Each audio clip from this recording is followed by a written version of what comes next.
궁극적인 구원 계획이라고 하는 주제로 말씀을 전하겠습니다. 오늘 본문은 이사야서에 있는 4개의 종의 노래들 중에 두 번째 종의 노래입니다. 종의 노래가 4개 있다 그랬죠. 하나는 이미 공부했어요. 이사야 42장 1절에서 13절.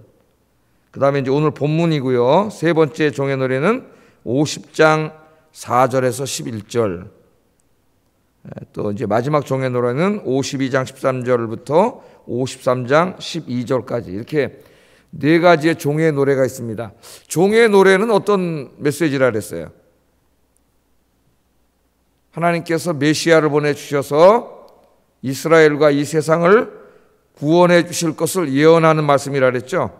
그래서 종의 노래는 메시아 탄생에 관한 예언의 말씀입니다. 이제 그 4가지 종의 노래가 있어요. 신약을 연구하는 데 있어서도 굉장히 중요한 말씀이고 오늘 말씀도 중요한 말씀이에요. 자, 오늘은 이제 그 두 번째입니다. 종의 노래 두 번째 말씀. 이사야 49장부터 이제 본격적인 메시아에 대한 예언의 말씀이 시작이 됩니다. 이 49장에 오면은 48장까지 여호와의 종으로 소개되었던 바사왕 고레스가 무대에서 사라지고 새로운 여호와의 종이 등장해요. 그러니까 오늘 나오는 여호와의 종은 바사왕 고레스가 아닙니다.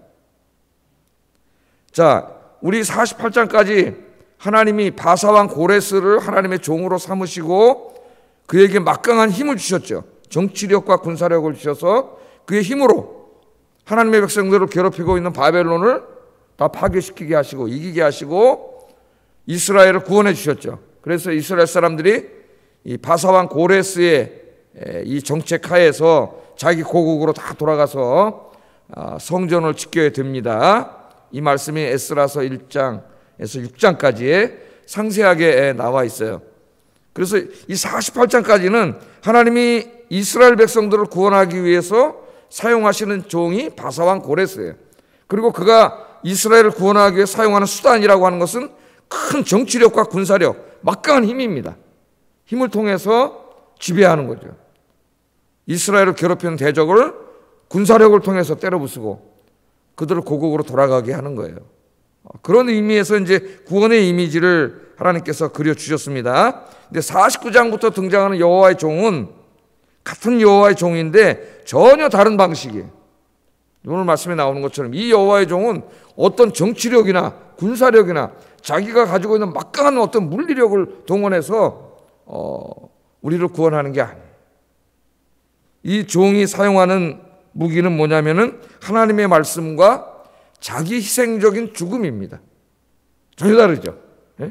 하나님의 말씀과 자기 희생적인 죽음으로 온 열방을 죄와 사망의 속박으로부터 구원하는 것이 오늘부터 등장하는 여호와의 종의 중요한 사명이에요. 우리는 이제 신약 시대를 살고 있기 때문에 이 여호와의 종이 누군지 우리는 이미 잘 알고 있습니다. 그분이 누구세요? 하나님의 아들이요, 하나님이 보내신 메시아 예수님이죠. 그 메시아를 헬라어로 번역한 게 뭐라 그랬어요? 그리스도. 그래서 우리가 예수 그리스도 이렇게 읽잖아요. 예수 그리스도. 근데 그 그리스도를 히브리 말로 바꾸면 예수 메시아라는 말이에요. 예수 메시아. 그래서 원래는 그리스도 그러면 별로 의미가 없습니다. 그냥 그 말은 사실은 그냥 번역하지 말고 예수 메시아. 그래야지 우리 머리에 쏙 들어오는데 우리 이제 오랫동안 그걸 그냥 그리스말로 읽어서 예수 그리스도가 됐죠. 어떻게 보면 예수님을 부르는 고유명사처럼 됐어요. 그렇죠? 예수 그리스도 이렇게 부르잖아요. 그 메시아죠, 메시아. 오늘 예언하고 있는 이분은 바로 2000년 전에 이 땅에 오셨던 하나님의 아들이고 하나님이 보내신 메시아 예수님이라는 것을 우리는 잘 알고 있죠. 그러나 이사야가 이 이사야서를 쓸 때에 예수님이 태어나시기가 한 700년 전인데 이사야를 쓸 때는 그때 살았던 사람들은 이 글을 읽고 그 이분이 바로 이렇게 하나님이 인간의 몸을 입고 이 땅에 오시는 방법으로 십자가에서 우리의 죄를 짊어지시고 죽으시는 방법으로 우리를 구원하실 것이라고 하는 것을 알았을까요? 몰랐을까요? 그렇게까지 자세히는 몰랐죠. 하나님이 메시아를 통해서 구원하신다는 건 알았는데 어떻게 구원하는지는 그래서 그것까지는 몰랐지만 그러니까 우리는 훨씬 행복한 사람, 우리는 다 알고 있지 않습니까? 오늘 이 좀 말씀을 보겠습니다. 먼저 5절 6절 말씀을 보겠어요. 하나님이 여호와의 종, 즉 메시아이신 예수님을 보내서 이 세상을 구원하시는 하나님의 계획, 이미 예수님이 탄생하시기 700년 전에 이 계획에 대해서 하나님 말씀을 하시는데 5절 6절 한번 읽어보겠습니다. 시작.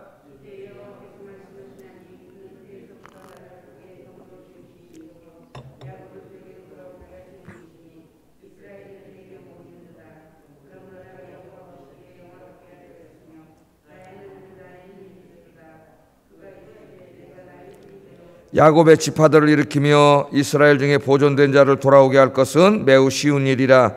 내가 또 너를 이방의 빛으로 삼아 나의 구원을 베풀어서 땅 끝까지 이르게 하리라. 아멘. 여기 보면은 이 6절 말씀에 특별히 보면은 그가 이르시되, 그는 하나님이시죠. 하나님 말씀하시되 내가 나의 종이 되어. 여기 내는 누구냐?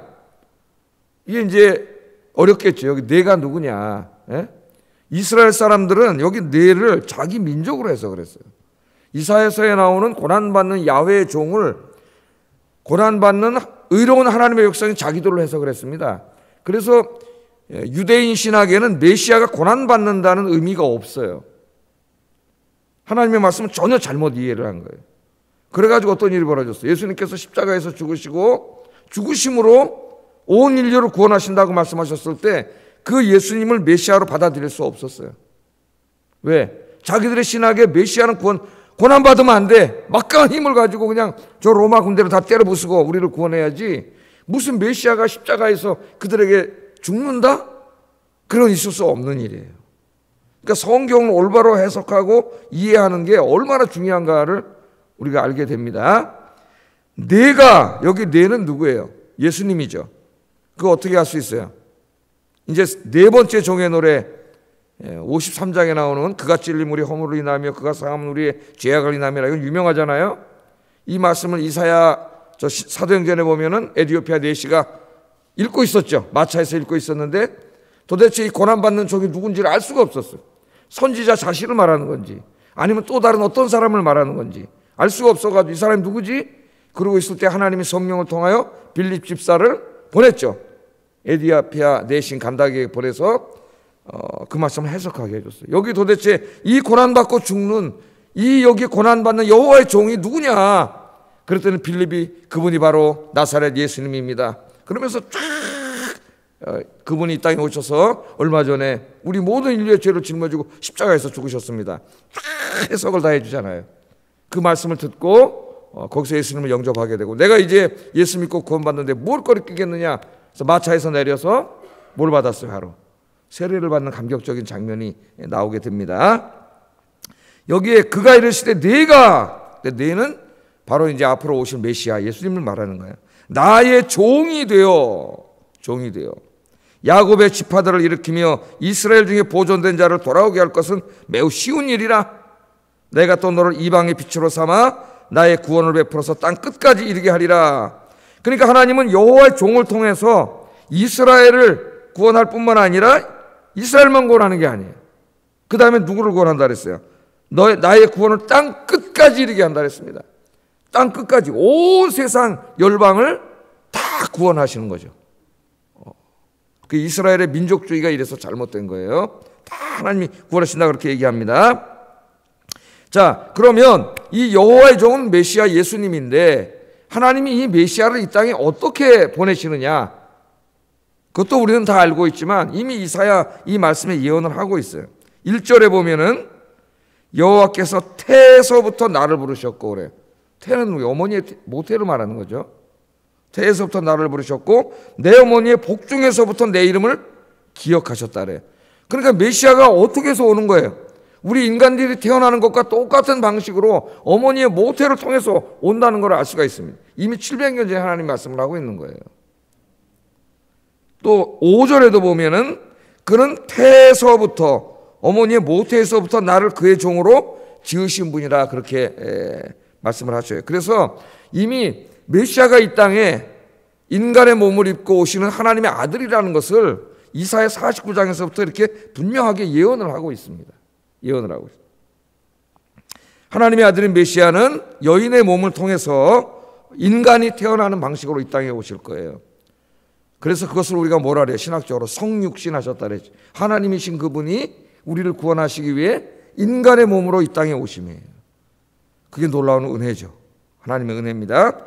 자, 여인의 몸을 통해서 인간이 태어나는 방식으로 이 땅에 올 거라고 말씀을 하셨는데, 이미 우리가 공부한 이사야 7장 14절에 보면 한번 찾아보세요. 이사야 7장 14절.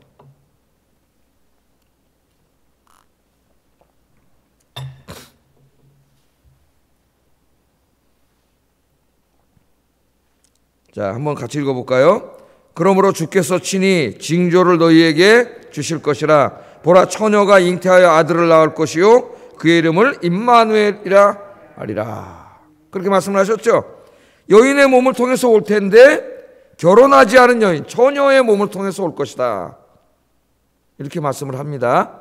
그것은 인간의 과학과 의학으로는 불가능한 일이에요. 있을 수 없는 일이에요. 그래서 이제 이 말씀이 어떻게 이루어지냐 보면은 우리 공관복음, 마태복음, 또 누가복음의 예수님 탄생 기사를 보면은 어떻게 잉태하셨어요? 어머니의 모태를 통하여 오신 것은 맞는데 성령을 통하여 잉태하셨죠. 성령을 통하여. 하나님의 능력, 창조주의 능력으로 잉태를 하신 거예요. 어머니의 모태는 빌렸을 뿐이에요. 그래서 그 당시에 가장 하나님을 경외하던 한 여인이었던 마리아의 몸을 통해서 우리 하나님께서 인간으로 오신 겁니다. 놀라운 일이에요, 여러분. 우리는 삼위일체 하나님을 믿습니다. 성부 하나님, 성자 하나님, 성령 하나님을 믿어요. 그런데 바로 그 성자 하나님께서 어떻게 오신 거예요? 이 불편하고 죄 많은 인간의 몸으로 오신 거예요. 그러나 인간의 방식이 아니라 하나님의 방식으로, 성령으로 결혼을 하지 않은 이 처녀의 몸을 통하여 하나님께서 이 땅에 오셨어요. 이 불편한 몸을 입고 창조주 하나님이 피조물의 몸을 입고 2000년 전에 이 땅에 오셨으나 아무도 알지 못해. 왜? 아기의 모습으로 오셨어. 아기의 모습으로 오셨고, 그것도 무슨 궁궐에서 태어난 게 아니라 저 베들레헴 마구간에 말들이 먹는 그 밥그릇 말구유, 날 데가 없어서 만왕의 왕이신 창조주 하나님이 이 땅에 오셨는데 그렇게 초라하게 오셨죠. 그래서 사람들이 아직도 하나님이 이 땅에 우리를 구원하러 오신지를 알지 못해요. 예? 그렇게 오셨습니다. 그게 바로 뭐예요? 우리가 성육신 사건을 보면 하나님이 우리를 얼마나 사랑하시는가를 알 수가 있어요. 하나님이신 그분이 저와 여러분이 뭔데? 한낱 피조물에 불과한데, 그것도 날마다 죄 짓고 사는 피조물에 불과한데도 그럼에도 불구하고 하나님이 우리를 사랑하시고 구원하시기 위해서 오늘 여인의 태를 통하여 그 위대하시고 거룩하신 하나님이 인간의 몸을 입고 이 땅에 오신 겁니다. 이미 2000년 전에 이 땅에 오셨죠. 그리고 우리는 또 그 다시 오실 예수님 기다리고 계세요. 그 예수님께서 승천하시면서 내가 다시 오리라 약속하셨어요. 그래서 우리는 지금 다시 오실 예수님을 기다리고 있습니다. 그러니까 이사야 시대에 지금 이 설교를 들었던 사람들은 앞으로 오실 예수님을 기다렸는데 우리는 이미 오신 예수님을 알고 있어요. 그 이후에 살고 있기 때문에. 그러나 그 예수님이 다시 오신다고 했기 때문에, 예수님이 다시 오실 때는 이제 이 세상의 모든 죄악을 심판하시고, 어제 공부한 것처럼 나라와 열방과 권세를 다 심판하시고 이 땅에 영원한 하나님 나라를 세우러 오시는 거죠. 저와 여러분 누구를 기다리고 있는 거예요? 지금 다시 오실 예수님을 기다리고 있습니다. 할렐루야. 자, 예수님께서 이렇게 해서 2000년 전에 이 땅에 오셔서 이 세상을 구원하시는 일을 하셨는데, 첫째는 하나님 나라의 복음을 전함으로 세상을 구원하시는 일을 하셨어요. 2절 3절 한번 읽어보겠습니다. 시작.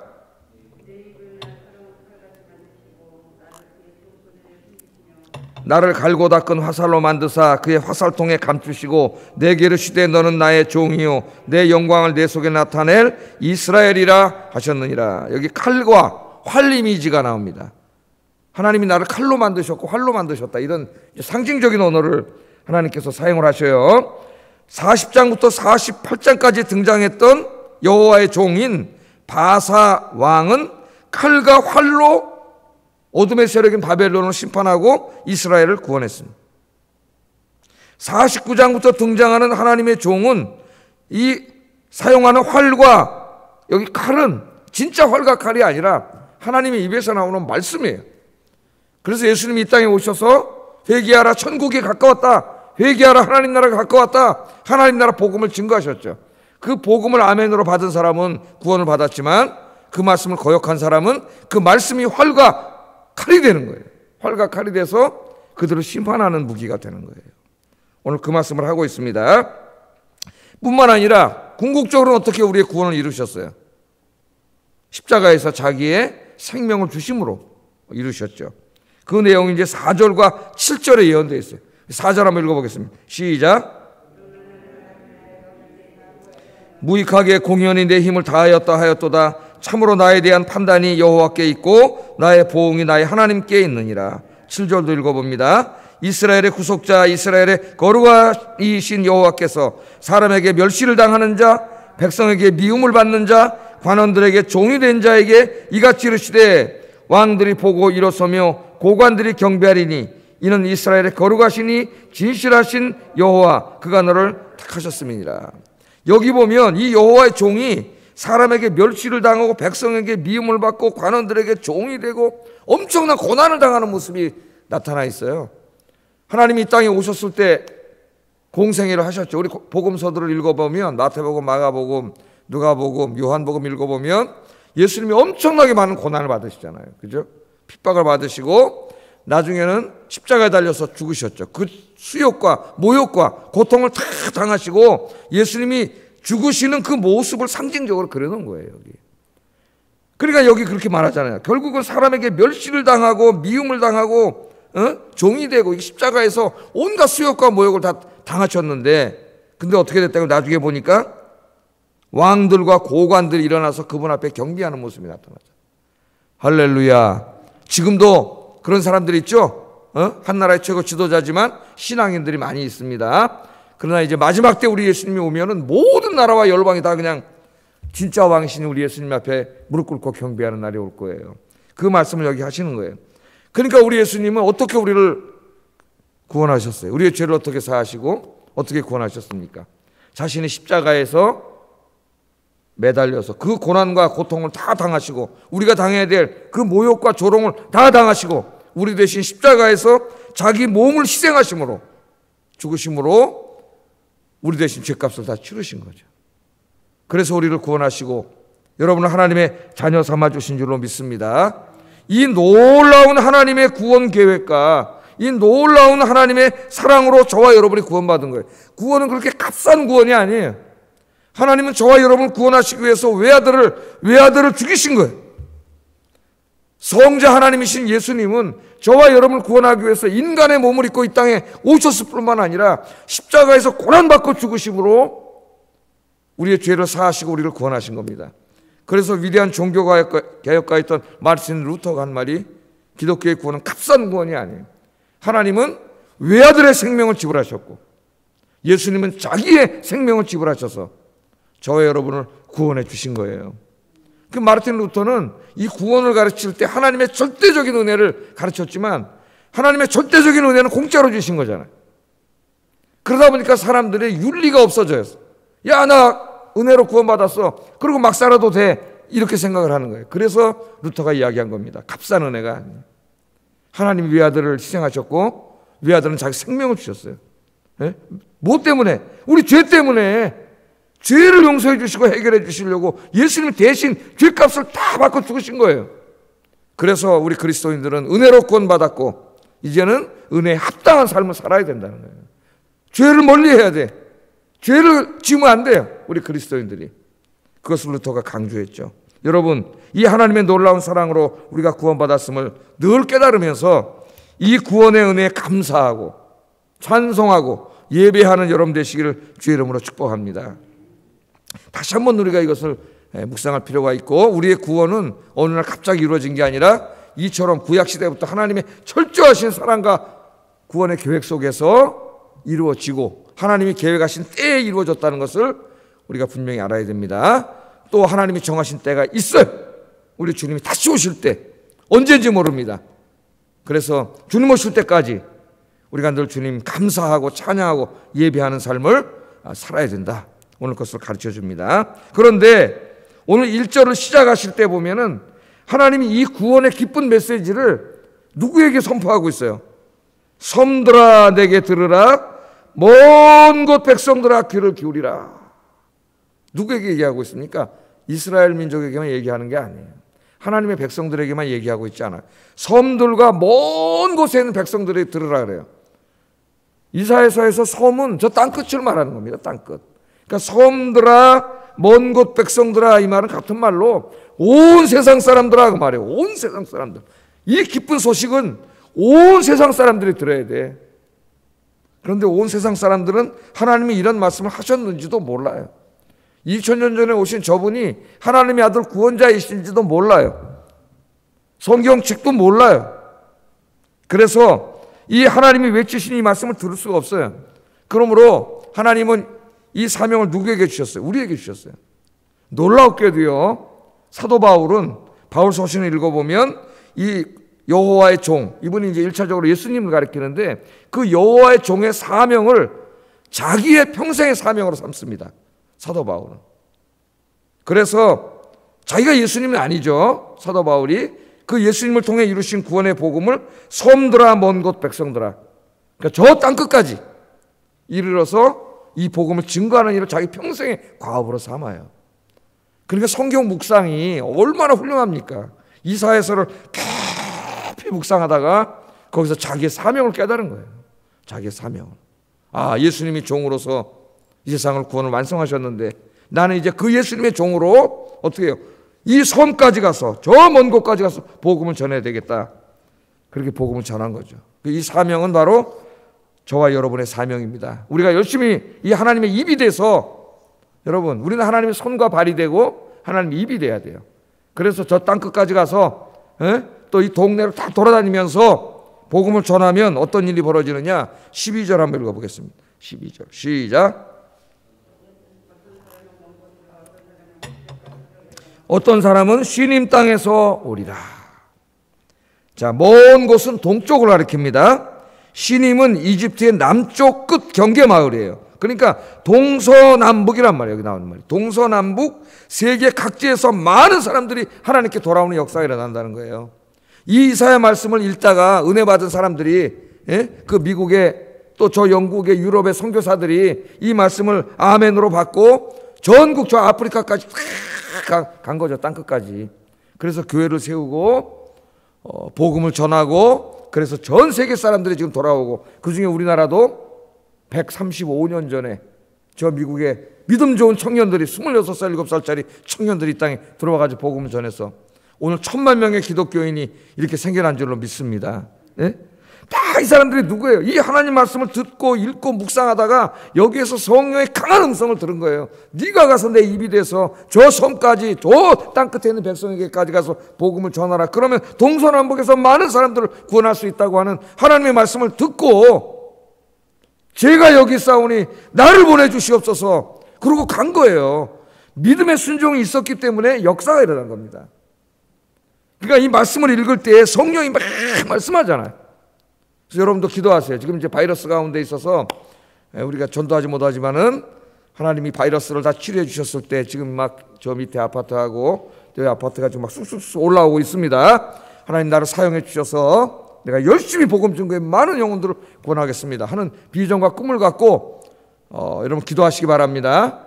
제가 저 한 20년 전에 섬겼던 그 교회, 또 이 조그만 동네 교회였는데 어느 날 주변에 이렇게 돌아가면서 아파트가 계속 이제 아파트가 생기면서 거기에 이현숙, 김현숙, 제 이름도 생각이 나요. 두 권사님이 복음을 전해서, 한 분은 그쪽 극동 아파트 쪽, 한 분은 아파트 이름도 잊어먹었는데 이제 오래돼가지고 그쪽 아파트를 맡아가지고 기도를 해서 그 엄청나게 전도를 많이 해가지고 교구가 생겼어요. 양쪽에 그분들이 전도한 교구가. 정말 놀라운 일입니다. 그때 그분들이 60대 초반인가 뭐 이렇게 됐는데 그 전도를 해가지고 놀라운 일이 벌어져서 교회가 이렇게 큰 거예요. 그 교회가. 많은 분들이 또 전도를 했는데 이런 꿈을 갖고 이 말씀을, 우리 말씀에 새기면서 나를 보내주시옵소서. 누가 한 말이에요? 이사야 6장에 이사야가 한 말이에요. 나를 보내주시옵소서.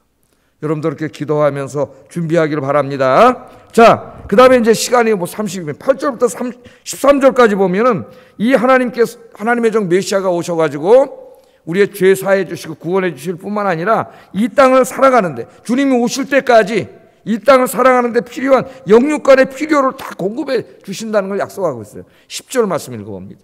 시작.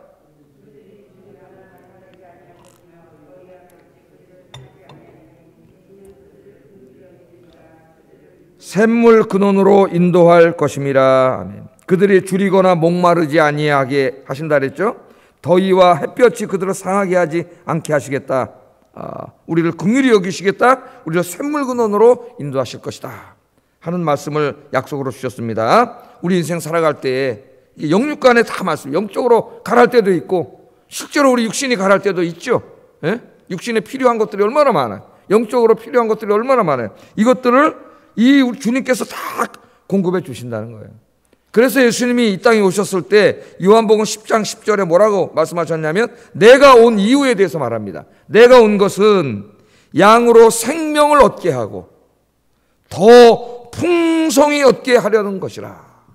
여러분, 예수님이 이 땅에 오신 이유는 우리 양들로 하여금 영육간에 풍성한 은혜를 주기 위함이라는 말씀입니다.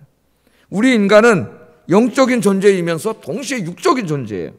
그러므로 영적인 필요도 영의 양식도 있어야 되고 육의 양식도 있어야 됩니다. 하나님 그걸 너무나 잘 알고 계세요.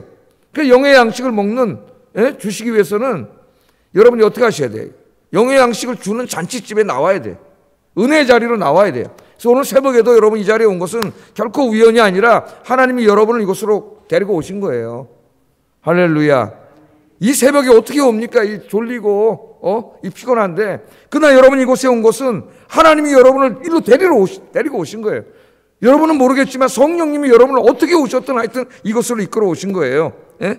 그래서 여러분이 말씀 듣고 찬양하고 기도할 때에 하나님이 영적인 양식으로 공급해 주세요. 성령의 기름 부음을 내려주셔서 여러분의 육신의 병도 고쳐주시고 마음의 병, 우울증, 불안증도 고쳐주시고 영적인 병도 고쳐주시고 영적으로 회복시켜 주실 줄로 믿습니다. 영적인 치유가 이루어지면은 마음이 기뻐지고 행복해지고 삶에 막 의욕이 나고 생동감이 나고 막 비전이 일어나고 전혀 새로운 인생이 돼요. 그래서 하나님 앞에 나와야 돼요. 영적으로 무너지면 인생이 다 무너져요. 불안해지고 우울해지고 강박증이 오고 공황장애가 오고 걱정과 염려가 몰려오고 의욕이 떨어지고 이런 현상이 일어나요. 오늘도 하나님 영적으로 충분히 공급해 주실 줄로 믿습니다. 그러나 또 육신적인 존재임도 하나님이 아시기 때문에 여기 풍성히 주신다는 말은 육적인 것도 있어요.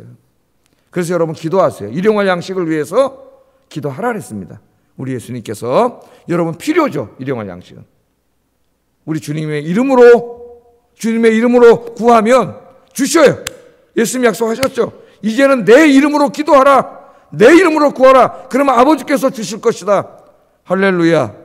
내 이름으로 무엇이든지 구하면 아버지께서 행하시리라. 아멘. 그래서 우리가 기도할 때 누구의 이름으로 기도해요? 예수님의 이름으로 기도했습니다. 또는 기도합니다. 아멘. 뭐 그걸 현재 시제로 사용해야 된다. 뭐 과거 시제라면 안 돼. 이름이 많은다. 쓸데기 없는 말이에요. 예수님의 이름으로 기도했다 그러든지 하여튼 예수님을 기도한다 그러든지 예수의 이름으로, 우리의 이름으로는 하나님께 뭐라고 기도할 수가 없어요. 우리는 죄인이기 때문에 예수님의 십자가의 공로 의지해서 기도하는 거예요. 여러분이 이렇게 기도할 때에 여러분이 지금 간절히 기도하는 기도의 제목과 마음의 소원도 우리 하나님이 다 채워주실 줄로 믿습니다. 기도하겠습니다. 말씀을 생각하면서 기도하겠습니다. 하나님은 저와 여러분의 죄를 용서하시고 구원하시기 위해서 외아들을 주셨습니다. 우리 예수님께서는 자기의 생명을 주셨어요. 이 놀라운 은혜로 구원받았습니다. 늘 감사와 찬양의 삶, 예배의 삶이 있게 하여 주시옵소서. 첫 번째 기도 제목. 두 번째는 오늘 하나님이 우리에게 주신 사명처럼 내가 세상의 빛이 되어 온 세상을 구원하는 일에 더욱 힘쓰게 해주세요. 세 번째는 늘 하나님 앞에 나와 기도를 통하여 하나님 공급하시는 영육간의 축복을 풍성하게 누리게 해주세요. 같이 기도하겠습니다. 사랑과 은혜가 충만하신 아버지 하나님,